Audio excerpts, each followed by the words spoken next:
मीमांसा civil service academy में आपका स्वागत है। ये लेक्चर है मध्य प्रदेश की जनजाति का। अभी हाल ही में आपका मध्य प्रदेश 2025 का प्री है, तो संभावित जितने भी क्वेश्चन हो सकते हैं, जितने इफेक्ट हो सकते हैं जनजाति के, इस लेक्चर में इंक्लूड किए गए हैं। तो प्लीज़ पूरा लेक्चर वॉच करना। तो पहली मध्य प्रदेश की जनजाति है वो है भील जनजाति, और इसकी सबसे बड़ी विशेषता ये है कि ये मध्य प्रदेश की सबसे बड़ी जनजाति है। अगर हम बात करें परसेंट में तो उसका परसेंट है 93.04%। कहने का मतलब ये है कि ये परसेंट जो है, जितनी भी मध्य प्रदेश में जनजाति की जनसंख्या है, उन जनसंख्या में जो भील जनजाति है उसका परसेंट लगभग 40% के आसपास है। तो ये जो फैक्ट है आप इसलिए याद करना क्योंकि जो मध्य प्रदेश है उसकी सबसे बड़ी जनजाति होने के कारण ये क्वेश्चन यहाँ से पूछ सकता है कि इसका परसेंट कितना है कुल जनजाति जनसंख्या का। हुआ क्लियर? ठीक है। इसका नृत्य है वो है भगोरिया, और भगोरिया पर्व भी होता है इनका, और ये पर्व कौन सा, ये हाट होता है जो होली के अवसर में होता है। ठीक है। ये कड़कनाथ मुर्गा पालते हैं और ये कड़कनाथ को जीआई टैग मिल चुका है, और ये जो कड़कनाथ है ये पाया जाता है झाबुआ में। हुआ क्लियर? ठीक है। और इनका नृत्य एक कौन सा है, वो है गोल गधेड़ू नृत्य है। तड़वी नामक शराब पीते हैं, यानी कि एक वृक्ष होता है, उसके वृक्ष से एक अर्क निकलता है, उस अर्क से बनाते हैं शराब ये। ठीक है। उसे तड़वी नामक शराब कहते हैं, ये पीते हैं। ठीक है। इनका पेय पदार्थ होता है, और इनकी चित्रकला होती है वो है पिथोरा, जो विश्व प्रसिद्ध है। हुआ क्लियर? इनके बीच विवाह होता है अपहरण विवाह होता है। ठीक है। एक तड़वी भील भी होते हैं। एक भील कौन से होते हैं, एक भील होते हैं भिलाला, और एक भील होते हैं तड़वी भील। ठीक है। ये वो भील होते हैं जो मुस्लिम धर्म को अपना लिए हैं। ठीक है। जो भिलाला होते हैं ये राजपूत या क्षत्रिय पुरुष होते हैं, और भील महिला होती है, उनसे जो पुत्र उत्पन्न होता है उसे भिलाला कहते हैं। तो ध्यान रखना। ठीक है। इनका क्षेत्र है धार, झाबुआ, अलीराजपुर, निमाड़, रतलाम, यानी कि मध्य प्रदेश का याला जो क्षेत्र है, इस क्षेत्र में भील जाति पाई जाती है। ध्यान रखना। ठीक है। हुआ क्लियर? इनकी उपजाति होती है वो है भिलाला। भिलाला यानी कि पुरुष होगा क्षत्रिय, महिला होगी भील, उनसे उत्पन्न जो पुरुष होगा वो कहलाएंगे उजाला, वो कहलाएंगे उजाला पुरुष, या फिर भिलाला कहलाएंगे। हुआ क्लियर? ये ध्यान रखना। ठीक है। एक होती बरेला, एक होती पटेलिया, एक होती है रथी यास बैगास। ठीक है। इनकी कृषि की बात करें तो कृषि होती है चिमाता, और एक होती है दैया, जिसे झूमती कृषि भी कहते हैं। ठीक है। जो चिमाता है ये एक्चुअली जो हम करते हैं, झूम कृषि करते हैं, जिस प्रकार से जंगल में पेड़ काटते हैं और वहाँ कृषि करते हैं, और जब उसकी उर्वरकता क्षमता खत्म हो जाती है उसके बाद कहीं और शिफ्ट कर लेते हैं, इस प्रकार की कृषि को हम कहते हैं झूम कृषि। वैसी सेम कृषि करते हैं भील लोग, उसे कहते हैं चिमाता। हुआ क्लियर? ठीक है। एक होता है दापा, इसमें प्रथा होती है, एक प्रथा होती है दाफा। दाफा के अंतर्गत करना चाहिए जो विनिमय विवाह के दौरान जो कन्या का मूल्य चुकाता है, कौन, वर पक्ष चुकाता है। सिंपल सा कहने का मतलब ये है कि अगर कन्या का विवाह हो रहा है, पुरुष कर रहा है, तो पुरुष जो है उस कन्या के लिए कुछ मूल्य चुकाएगा। उस प्रथा को बोलते हैं दापा प्रथा। इसलिए ये भी क्वेश्चन एक बार पीएससी या कहीं पे पूछ चुका है, ध्यान रखना। ठीक है। दापा, इतना क्वेश्चन आया कि दापा प्रथा किसकी है, तो वो भीलों की है। किस प्रकार से प्रथा है, तो वो विवाहिक प्रथा है। हुआ क्लियर? नेक्स्ट जनजाति है वो है गोंड जनजाति है। ठीक है। और ये मध्य प्रदेश की दूसरी सबसे बड़ी जनजाति है। पहली कौन सी हो गई भील, दूसरी कौन सी हो गई गोंड। ठीक है। इनका जो क्षेत्र है जहाँ ये पाई जाती है वो है जबलपुर, मंडला, शहडोल, अनूपपुर, बालाघाट, यानी कि जो याला क्षेत्र है, इस क्षेत्र में गोंड जनजाति पाई जाती है। हुआ क्लियर? ठीक है। इनमें एक विवाह होता है दूध लौटा विवाह होता है। इसमें यानी कि जो मामा होते हैं, मामा की बेटी से शादी कर लेते हैं, इस विवाह को कहते हैं दूध लौटा विवाह। इसमें एक विवाह होता है लमसना विवाह होता है। इनके देवता होते हैं वो होते हैं ठाकुर देव, बागेश्वर देव और दूल्हा देव। ठीक है। इनके प्रमुख त्योहार होते हैं कर्मा, सहला, भड़ोनी। इनका प्रमुख पेश पदार्थ होता है पेज। पेज बनते हैं चावल से बनता है। ठीक है। और ये पेज जो है, अगर जो बारात रहता होगा वो हर कोई व्यक्ति इसको जानता होगा, यानी कि चावल से बना एक पदार्थ होता है जिसे पेज कहते हैं। जो मुख्य पदार्थ किसका है, पेय पदार्थ, वो गोंड जनजाति का है। हुआ क्लियर। इनका जो नृत्य है वो है गोंडी नृत्य है। ठीक है। गोंडों की जो उपजाति होती है वो होती है अंगरिया। अंगरिया वो होते हैं जो लोहे का कार्य करते हैं, इसलिए अंगेरिया जनजाति कहलाते हैं। ठीक है। लोहा कहाँ में बनता है, वो आगे बनता है, आग से कर लेना अंगरिया। ठीक है। गोंडों की उपजाति। दूसरे होते हैं प्रधान गुण। प्रधान गुण वो गुण होते हैं जो मंदिरों में पूजा करने वाले वर्ग होता है। एक होता है ओझा। ओझा गुण वो कहलाते हैं जो पंडिताई या तांत्रिक कार्य करते हैं, उसे ओझा गुण कहते हैं। एक है कोयला भूतिस, ये नाचने गाने वाले गुण होते हैं। एक होते हैं सोलाहास, ये कारपेंटर काम करते हैं। ठीक है। एक होते हैं मुरिया या मारिया, गोंडों की अत्यंत पिछड़ी जनजाति है। इनकी प्रथा होती है वो होती है घोटुल। घोटुल प्रथा होती है, ध्यान रखना। ठीक है। एक होते हैं अबुझमाड़िया, का अर्थ होता है कि ये अज्ञानी या जंगली। इनका रवाय क्षेत्र कहाँ होता है, छिंदवाड़ा, बैतूल, सिवनी, मंडला में। ठीक है। नोट, गोंडों में जो गांव का मुखिया होता है वो घोटिया कहलाता है। और ये क्वेश्चन पूछ चुका है कि जो गोंडों के गांव के जो मुखिया होते हैं वो क्या कहलाते हैं, तो वो घोटिया कहलाते हैं। कृषि का स्वरूप कैसा है, तो एक होती है बारी, मूल रूप से कृषि होती है। एक होती पेंडा, पेंडा यानी कि पहाड़ी क्षेत्रों में कृषि को पेंडा कहते हैं। एक होती है दिपप्पा, मैदानी क्षेत्र में कृषि को दिपप्पा कहते हैं। ठीक है। यहाँ पर बारी और पेंडा जो कृषि है ये कृषि पूछ चुका है, इसलिए तीनों कृषि आपको याद होना चाहिए। ठीक है। नेक्स्ट है बैगा जनजाति। बैगा जनजाति का जो क्षेत्र है वो है मंडला, बालाघाट, अनूपपुर। आप जो ये क्षेत्र देख रहे हो, इस क्षेत्र में आपको मिलेगी बैगा जनजाति। यहाँ पे क्या मिलेगा आपको, भील जनजाति मिलेगी। ठीक है। बैगा अपने आप को गोंडों का ही बड़ा भाई मानती है। हुआ क्लियर। और सबसे गुदना प्रिय जनजाति कौन सी है, तो वो है बैगा। ध्यान रखना, एक क्वेश्चन आपको आएगा कि सबसे श्रृंगार प्रिय जनजाति कौन सी है, तो वो है बंजारा। ठीक है। और एक क्वेश्चन आएगा आपको कि सबसे गुदना प्रिय जनजाति कौन सी है, तो वो है बैगा। बैगा क्या है, वो है गुदना प्रिय। और जो बंजारा है वो कौन सी है, वो है श्रृंगार प्रिय। और जो कंगी का आविष्कार भी किसने किया है, वो किया है बंजारा जनजाति ने किया है, ये ध्यान रखना। ठीक है। एक हुए हैं वेरियल एल्विन, इन्होंने एक बुक लिखी है बैगा बुक। ये फैक्ट को ध्यान रखना कि जो बैगा बुक है ये लिखी है वेरियल एल्विन ने। हुआ क्लियर।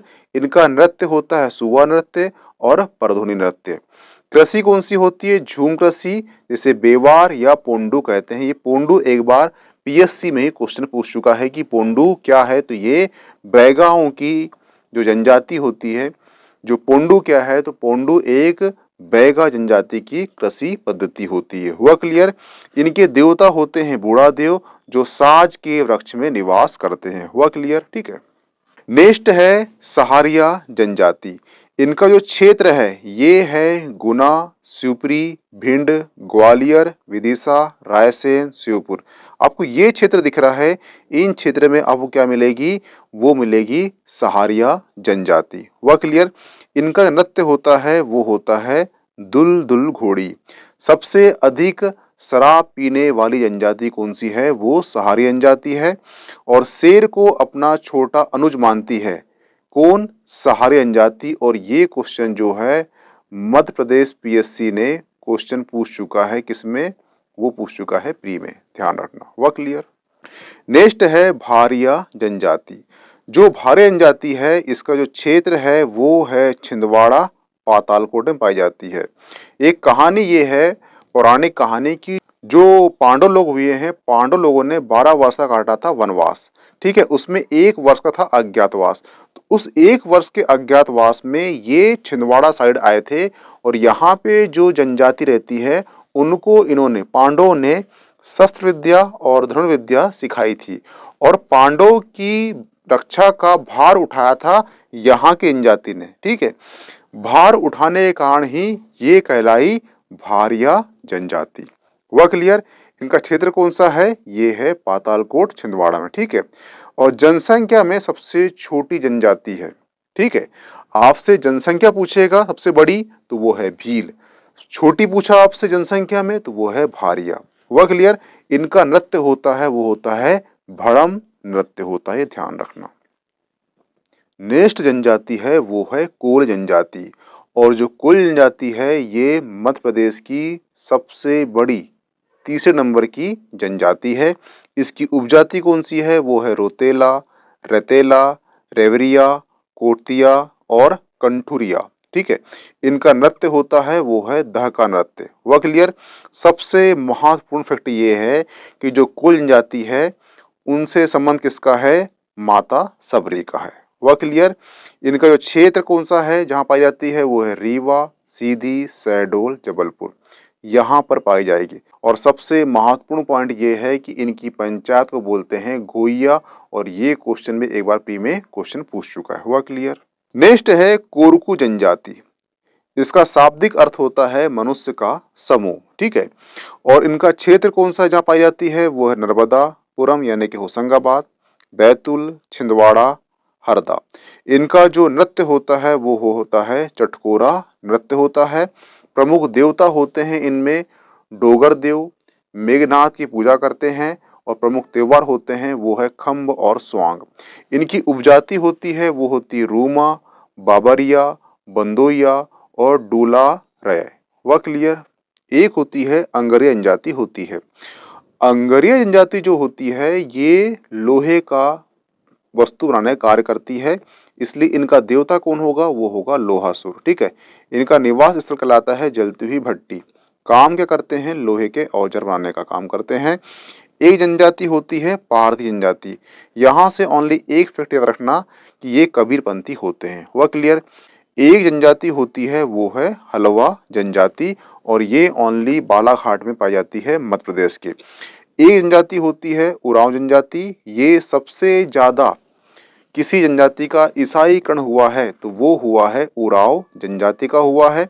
इनका क्षेत्र जो है सिंगरौली, अनूपपुर, शहडोल है। ठीक है। और एक जनजाति होती है खैरबार जनजाति। जो खैरवा जनजाति है इनका जो क्षेत्र होता है वो है उमरिया, सीधी, अनूपपुर, शहडोल। और इनका जो मुख्य व्यवसाय होता है वो होता है खैर या कत्था का। हुआ क्लियर। ये कुछ महत्वपूर्ण फैक्ट हैं, ये ध्यान रखना। कोल जनजाति का वर्णन जो है रामायण में मिलता है। ठीक है।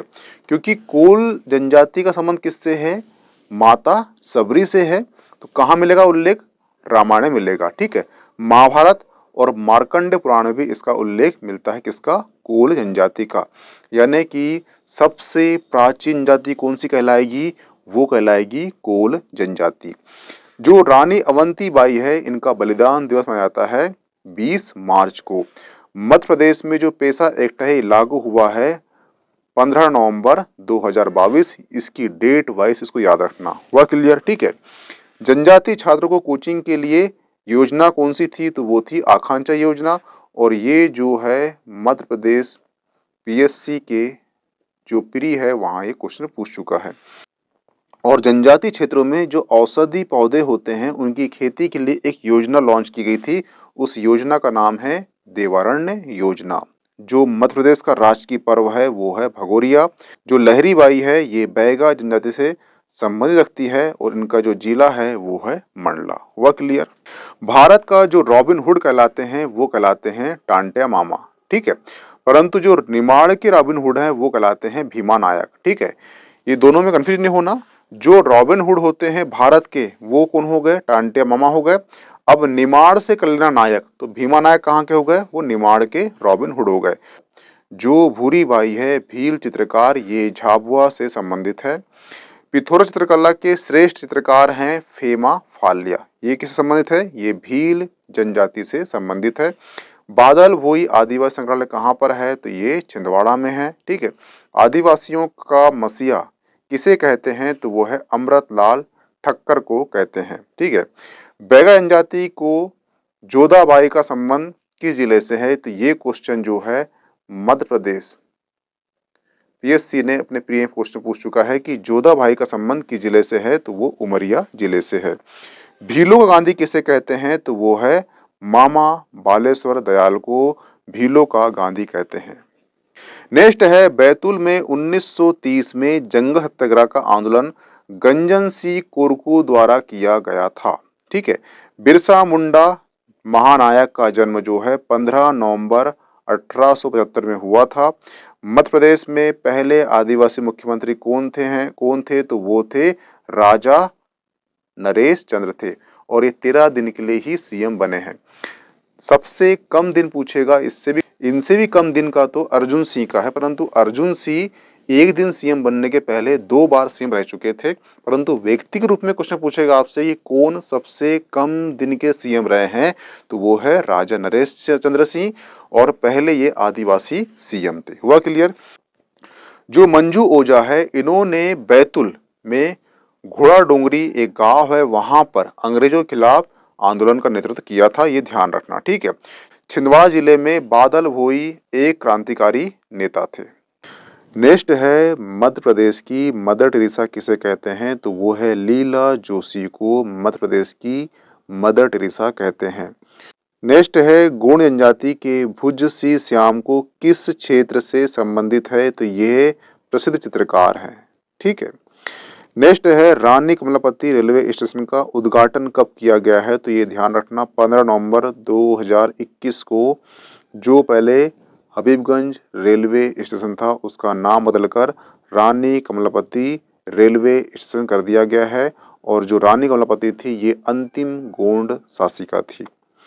भीमा नायक का संबंध किस जिले से है तो वो है बड़वानी जिले से है। भूरी बाई का संबंध किस जिले से है तो वो है झाबुआ जिले से है। जोदैया बाई का संबंध किस जिले से है तो उमरिया से है, ये क्वेश्चन पूछ चुका है। बादल भोई का संबंध किस जिले से है तो वो छिंदवाड़ा से है। जनजाति शोध विकास संस्थान कहाँ पर है तो ये भोपाल में है। देश का पहला आदिवासी संचार केंद्र कहाँ पर है तो ये झाबुआ में है। इंदिरा गांधी आदिवासी विश्वविद्यालय कहाँ पर है तो ये अमरकंटक में है। आदिवासी खेल महाविद्यालय कहाँ पर है तो ये सीहोर में है। ट्राइबल स्पोर्ट स्कूल कहाँ पर है तो ये अलीराजपुर में। हुआ क्लियर। ध्यान रखना एक बुक है वो है भारतीय ग्राम, ये बुक है श्याम चरण दुबे की। देखना एक बुक कौन सी है वो है द बैगा। ठीक है। ये बुक किसकी है ये है वेरियल एल्विन की बुक है। एक है जनजातीय योद्धा। ठीक है। ये बुक किसकी है ये बुक है रंजना चितले की, रंजना चितले। ठीक है। तो ये ध्यान रखना इतनी बुक है। तो यहाँ पे आपका लेक्चर समाप्त होता है। इसकी पीडीएफ आपको मीमांसा एकेडमी का टेलीग्राम चैनल प्राप्त हो जाएगी, प्लीज ज्वाइन कर लीजिए। ओके थैंक्स, मिलते हैं नेक्स्ट टॉपिक में।